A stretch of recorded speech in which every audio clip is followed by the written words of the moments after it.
This is going to be so good, you guys. Welcome to Art Talk with April.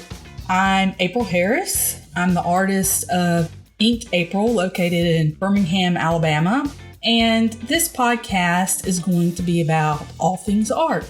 We'll talk about books, invite some artists to interviews, and much, much more. Let's get started. Hi, so we have Laura Walker of Art with a Soul today. And I was so excited to get to finally talk to you because I followed you for a while. And I just want to talk to you about where are you located, what schooling have you had, anything like that? Well, I live in Coleman, Alabama, which is my hometown. I've lived in Tampa and in North Carolina and then returned here, after being away for 13 years or so. I have my bachelor's degree in biblical studies with a minor in Koine Greek. Wow. I know. So I am more self-trained with my art. I only took one art class in college. My mother's a professional artist and my dad is a professional musician. So I grew up where just creativity and music and art, that's just part of my being. Sure. The type of art that you make, is that impasto that you're doing now? A lot of it is, which I don't typically say to people because they always misunderstand me and thinking I'm saying in pastels. So I just say no, not pastels. But I do pastels too. But I'm really obsessed. Like you see this one in the background. I'm very into texture, but it's not all the art I do. I do several different kinds. I'm actually originally a watercolorist. Oh, okay. So that was the first way I made my living. First I was teaching art classes, and then I stopped teaching art classes to do people's portraits of people, pets, vehicles, homes. Sure, all the things. There was a time when I would do 1.5 a day, trying to keep up with my Christmas orders. 1.5 pages a day. So that was craziness. I can imagine. That's one of those reasons why I personally am like, I can't do portraits, because I know there's so many people that will come at me. And for me personally, it's kind of stressful to try to capture somebody and, do it within a certain time frame. So that's got to be. Yeah. The houses were the most popular. They still are. Really? Yeah. So houses to me are a lot easier than a portrait of a person. Oh yeah, absolutely. Because I mean, I've tried to do portraits myself, but it just never worked out. I think I have a personality where I like to please people, which can be good and bad. Yeah. But for doing custom work, that's an advantage. Yeah. Because that's what custom work is all about, is people pleasing. So it doesn't battle against my personality. That's so true. So you said that you taught art for some time. Like, were you teaching at a school, or like where were you teaching? My mother has an art studio here in Coleman. Okay. The art shop around the corner. And when I moved back here, when I turned 30, I moved back to Coleman, and she and I went into business together. She already had a shop established. But we began an after-school program where we would pick students up from the schools that were close to us. We had buses, and we would pick them up, and we would have them there 5 days a week. And we do like a 30-minute art class with them, and then basically keep them from killing each other, let them do their homework. And then we had other students their parents would bring them for a once a week art class. Each day of the week, we would have pottery or art classes. Even had children's yoga classes for a while there. Oh my goodness. So, it was. That's so awesome. It was very, it was a fun period. I was the manager. Okay. So I arranged, the employees, and I taught, and I hired new teachers and worked with the teachers. Um, and my mother was mostly working, and she still does, mostly working with the young students. That's where her heart lies. Oh, okay. Younger students. That's really fun.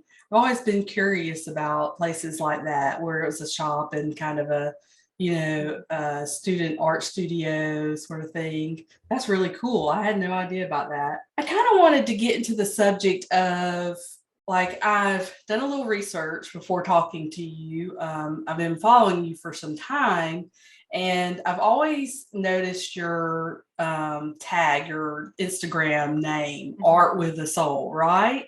And so I've looked at your website and read some of the things that you had on there. And I just thought that is so interesting, the way that you're kind of presenting your art, as something, I don't know. Would you call it spiritual or like a connective kind of thing? Like, what do you mean when you say art with a soul? Well, it started, so after I taught art classes, that was a period of 5 to 7 years where I was teaching art classes, like 30 hours a week after school. And I had young children. And I found it to be, when it's not your passion, even if you're good at something, if it's not your passion, it can be exhausting. Yeah. So to me, it was exhausting to teach other people's children and come home to my children and what's for supper. And I didn't want people to touch me. And so, so then I started doing the custom work on Etsy. In 2012. And that was successful enough that I stopped teaching art classes. But like I said, I know I was undercharging for one thing. I wasn't charging enough. So I was doing a very high turnover of all these watercolor portraits of mostly houses, and then the vehicles and pets and homes and people. So I was getting kind of burned out on that. And then I did this huge, like 30 by 40 oil cat, like with the face crammed into it. It was just all cat face. And I called it Warhol's Kittens. And it was Warhol's Kitten. And it was multicolored, bright, and like I said, ginormous. And I was like, I just had to do something for myself. So it was oils and super thick and done with the palette knife. Very different from what I had been spending years on watercolors, and the watercolors are small and detailed. And I just needed to do something from my soul, something for fun, something just to please myself. And that was the beginning of Art with a Soul. Like, to do the work that's in my heart to do. And some of it is spiritual in nature. And then some of it, like this, is just fun. I have another one down here. This is Fernando. Oh, that is awesome. Oh my gosh. The work, the textured work, my funny farm animals, they're just silliness. They're just whimsical fun. But apparently that's what's in my heart, is a lot of whimsical fun. And then I have other work during the pandemic shutdown. I had 22 shows that were canceled because I do art festivals for a living. And I could have done all of those shows. You apply for 2 or 3 in a weekend. Because you're not going to make it into all of them. That's just the way it is. So I started a whole new series. I had just a smattering of work I had done through the years that didn't match this body of work. So I couldn't take them to festivals. So I filled that body of work out and made enough of some truly focused on spiritual concepts. Some of them have Bible verses in them. Some of them are, scraps of song or poetry. And so that I've got this one here is an example of that. Oh, now I love that. Oh my gosh. That would be similar to your style. I love that. Oh my goodness. So they're very different. Very containing my soul. Travel shows and do separately from that. New shows are in the watercolor. Oh, interesting. So how long have you been doing like the festivals and things like that? That started, I've been doing it about a decade. The teaching and doing the portraits, the custom work, and the festivals all overlapped for several Yeah. years. And you don't give one thing up sometimes till you know that you're going to be making enough with Yeah. something else. Once my Etsy shop was so busy, I started paying someone to teach my classes and just Oh, managed wow. Oh the my gosh. shop for a couple of years Yeah. until I finally left the art shop and started doing. And then the festivals kind of overlapped with that. And then I left the art shop and did completely the festivals and Okay. the custom work. But this So past year, it's been mostly festivals and very little custom work. yeah, so that's why I was gonna say that it seems like that you do a lot of that. Like, how many do you think you've done in this past year? I mean, do you feel like it's been less than usual or Yeah, I purposely did less this fall, but for me, that meant I think I did like 7 in the oh fall. wow. So I would usually be like 9 or 10 each Yeah. season, which I do spring and fall shows. Yeah, yeah. So there might be 20 to 25, depending on if it's a busy year, if it spreads out a little bit more. Yeah. That's So really interesting. So, I guess one of the things that I wanted to do in these interviews was also kind of think about beginning artists and kind of from their perspective. So, like, what was it that got you to take that first step to maybe enter a festival? And then what was your experience at first compared to today? yeah. So I was part of like a group of artists in Coleman, and we used to have talks. Okay, yeah, So yeah. we have a talk or a demonstration, Oh, yeah. and Donna Peters gave a demonstration or talk, and she was a professional art festival artist and had been Okay. for like 20 years and lives out in the county here in Coleman. Okay. And her art sold for like thousands of dollars, her originals, which to Yeah. me was like, whoa, What? my goodness. And he gave like a checklist of how to do it, and just Oh, these are the basics, nice. and just really encouraging. So I jumped in and we have a Bloomin' Festival here in Coleman. Mhm. That's a very well established show. It's the best one. Like most of the shows in Coleman are more on the craft end of things, which is Oh, sure. a lower price point than what Yeah, I was going to at. And so for me, I need a higher price point show. So sure. there's one show in Coleman that's that way, and it's the Bloomin' Festival. And so I just jumped in and had just a terrible, terrible setup. I knew nothing, Oh. and my art was just all over the place. It wasn't all just one vibe. It was just Yeah, everything that I had yeah. done and just pulled together for that first show.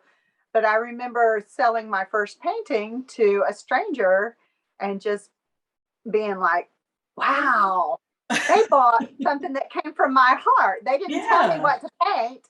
I didn't paint their dog or their house. I painted something from my heart. And somebody cared enough about it, connected enough to give me their money, which is yeah, a big deal. So it was just a yeah, wonderful feeling. yeah, And for that's what sure. I really do enjoy about the festivals is connecting with my collectors. Yeah. I've become friends with them, and Yeah, like that's one of the things that I love that you do is you've been taking pictures mhm, with your collectors when they are buying something. I think that is so yeah, awesome. Because capture it's that moment of excitement. yeah, and everybody's like, Yeah, yeah. so excited. That is so fun.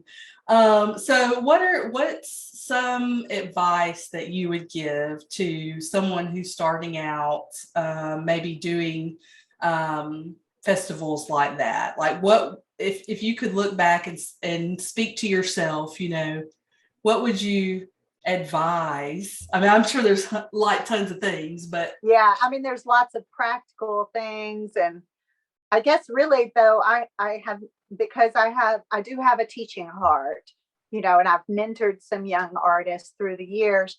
More of my advice would be find what appeals to your heart.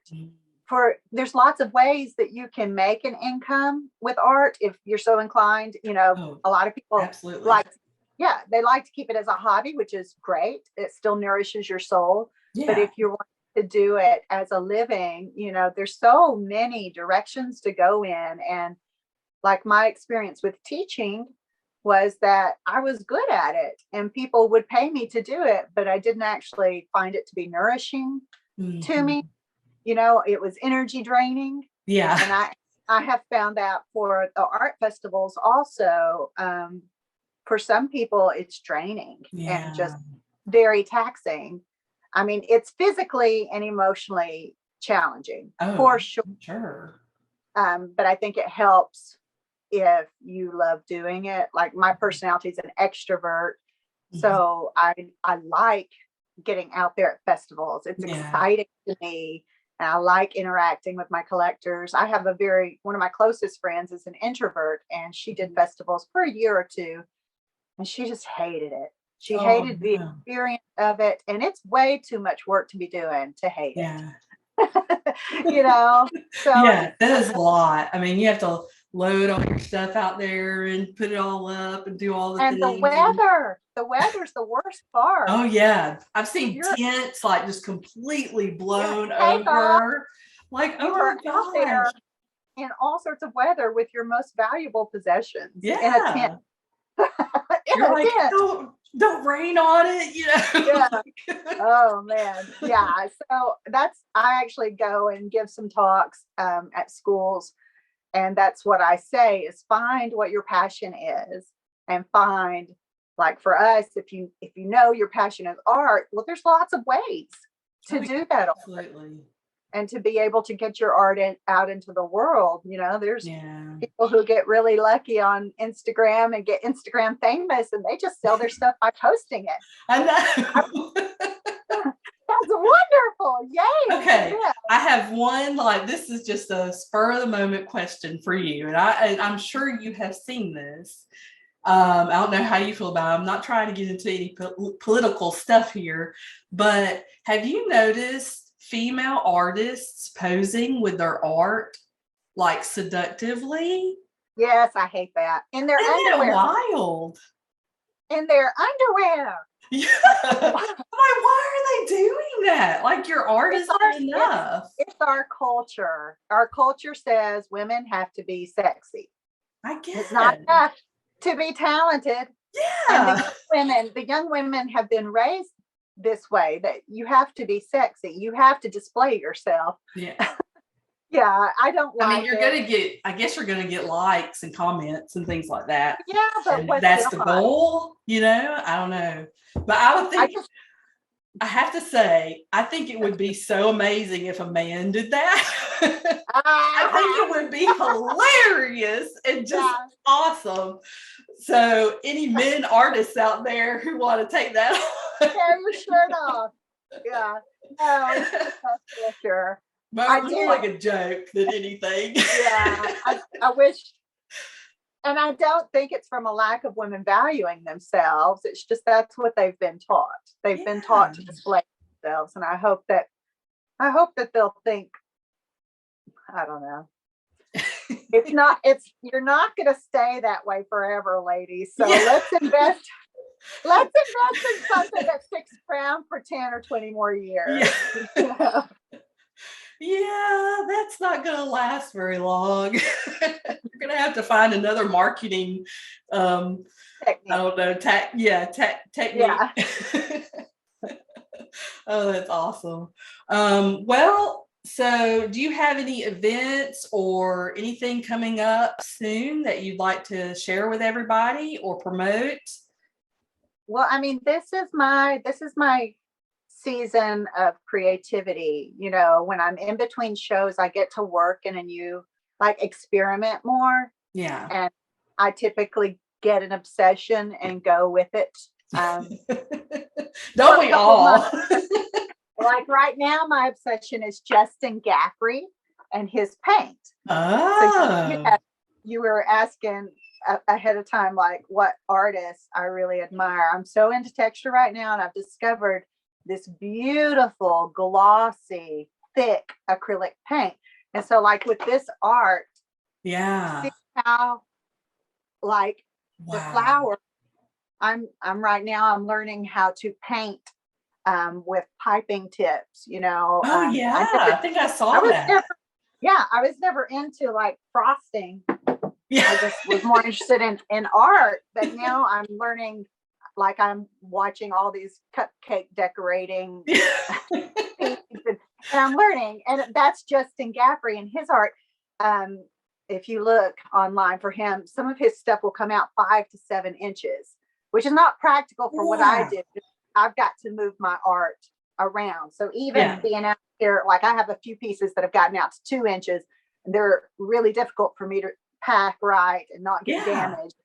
But it's pretty exciting. Oh my gosh. I can't imagine like how that's even possible. I've got to look that up. Oh, he's a mad art scientist.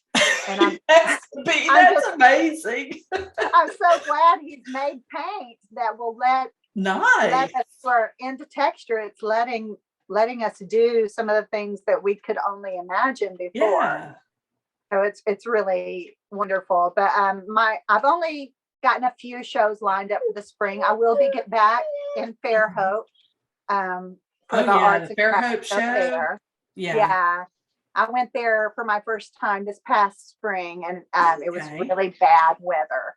So I'm hoping that this will be the perfect weather year. Yeah, I always try to go to that one. So that's really fun. Yeah. That would be fun. It's such a setting. So you're going to try to make that one in the spring. Well, I'm in it. Yeah. Oh, you're in. Okay. I've already been accepted into it. Awesome.